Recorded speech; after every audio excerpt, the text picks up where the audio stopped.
अनामिका मध्य प्रदेश से दिल्ली कॉलेज के लिए आई थी और अयान राजस्थान से उसी कॉलेज में पढ़ने आया था। अयान एक सीधा साधा का लड़का है जो ना लड़कियों से ज्यादा बात करता है और ना किसी से ज्यादा मतलब रखता है। अयान की यह बात अनामिका को बहुत अच्छी लगती है और वह किसी ना किसी बहाने से अयान से बात करने की कोशिश करती है। अनामिका दिखने में क्यूट लगती है। कुछ ही समय में अयान और अनामिका की दोस्ती हो जाती है। अयान धीरे धीरे अनामिका को पसंद करने लगता है।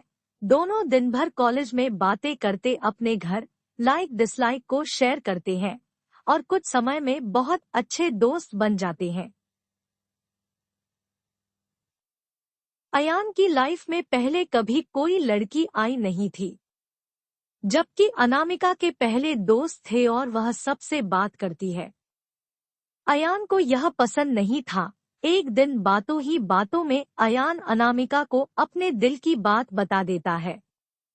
अनामिका उससे एक दिन का वक्त मांगती और कहती है, मैं कल तुम्हें इसका जवाब कल दूंगी। अनामिका सोचती, जब अयान कॉलेज पढ़ने आया था तब वह सिर्फ पढ़ाई पर ध्यान देता था, पर अब उसका पूरा ध्यान मुझ पर रहता है। अगर मैं इसकी गर्लफ्रेंड बन जाऊंगी तो यह पढ़ाई भूल जाएगा और मुझ में ही लगा रहेगा। यही सब ख्याल अनामिका के मन में होते हैं और दूसरे दिन अनामिका अयान को मना कर देती है और कहती है, मैं तो तुम्हें बस अपना दोस्त समझती हूँ, इससे ज्यादा कुछ नहीं। मैं यहाँ पढ़ने आई हूँ और कुछ करने नहीं, तुम चाहो तो मेरे दोस्त रह सकते हो। अयान दोस्ती के लिए मना कर देता है और अनामिका को बहुत समझाता है, लेकिन अनामिका कुछ नहीं सुनती। अयान को यह बात बहुत बुरी लगती है और वह अनामिका से बात करना बंद कर देता है। कुछ दिन कॉलेज भी नहीं आता है। अब अनामिका को भूलकर पूरा ध्यान पढ़ाई में लगाता है और ना किसी से ज्यादा बात करता है और ना मतलब रखता है। देखते देखते कॉलेज बीत जाता है और सब अलग अलग हो जाते हैं। अयान कॉलेज में टॉप कर जाता है और सबसे पहले नौकरी पा लेता है। 2-3 साल बीत जाते हैं, ना अयान को अनामिका का पता रहता है और ना अनामिका को अयान का कुछ पता रहता है। अयान अपनी कंपनी छोड़कर एक नई कंपनी में ज्वाइन करता है, जिसमें उसकी पोस्ट पहले से बहुत अच्छी और पगार दुगनी रखती है। जब अयान पहले दिन ऑफिस जाता है तो उसे पता चलता है अनामिका इस ऑफिस में उसकी जूनियर रहती है। वह उस पर बिल्कुल भी ध्यान नहीं देता है और काम में ही लगा रहता है। कुछ दिनों ऐसा ही चलता है, पर दोनों एक दूसरे को पहले से जानते थे और एक दिन दोनों को एक प्रोजेक्ट के लिए साथ में बाहर जाना पड़ता है। प्रोजेक्ट के बाद ना चाहते हुए भी अयान और अनामिका की बात होने लगती है। अनामिका अयान को समझाती है, आखिर उसने उसको मना क्यों किया था। अयान को अनामिका की बात समझ आ जाती है और दोनों में गहरी दोस्ती फिर से हो जाती है। पूरे ऑफिस में दोनों की दोस्ती के चर्चे होने लगते हैं।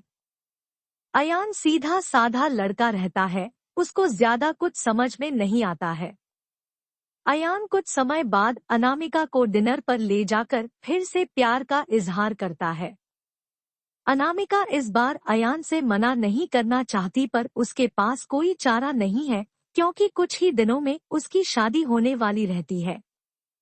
अनामिका अयान को अपनी शादी की बात बताती है। इस बार अयान का दिल पूरी तरह टूट जाता है। वह बिना कुछ कहे वहां से चला जाता है। अनामिका रात में सोचती है कि अयान से अच्छा लड़का मुझे कभी नहीं मिलेगा। वह फैसला करती है कि कल अयान को हाँ कर दूंगी और मम्मी पापा को अयान से शादी के लिए मना लूंगी। जब दूसरे दिन अनामिका ऑफिस जाती है तो उसको पता चलता है कि अयान ऑफिस छोड़कर चला गया और दोबारा कभी कंपनी में नहीं आएगा। जाते जाते अयान अनामिका को एक खत लिख जाता है, जिस दिन मैंने तुम्हें देखा था उसी दिन से मैं तुमसे प्यार करता हूँ। मैं तुम्हें जिंदगी में कभी नहीं भूल पाऊंगा। तुम जहाँ भी रहो, जिसके साथ भी रहो, खुश रहो। अब इस जीवन में मैं इस दर्द के साथ ही जिंदा रहूंगा। मैंने हमेशा तुमसे प्यार किया है और केवल प्यार किया है। तुम मेरी जिंदगी में आने वाली पहली और आखिरी लड़की हो। अब ना मेरी जिंदगी में कोई आएगा और ना मैं किसी को आने दूंगा। मैं बस अब तुम्हारी यादों में रहूंगा। आज के बाद पूरी जिंदगी में तुम्हें कभी अपनी शकल नहीं दिखाऊंगा। बस भगवान से यही दुआ करता हूँ, तुम जहाँ भी रहो खुश रहो, आबाद, और शादी के लिए बहुत बहुत शुभकामनाएं। Vertical bar.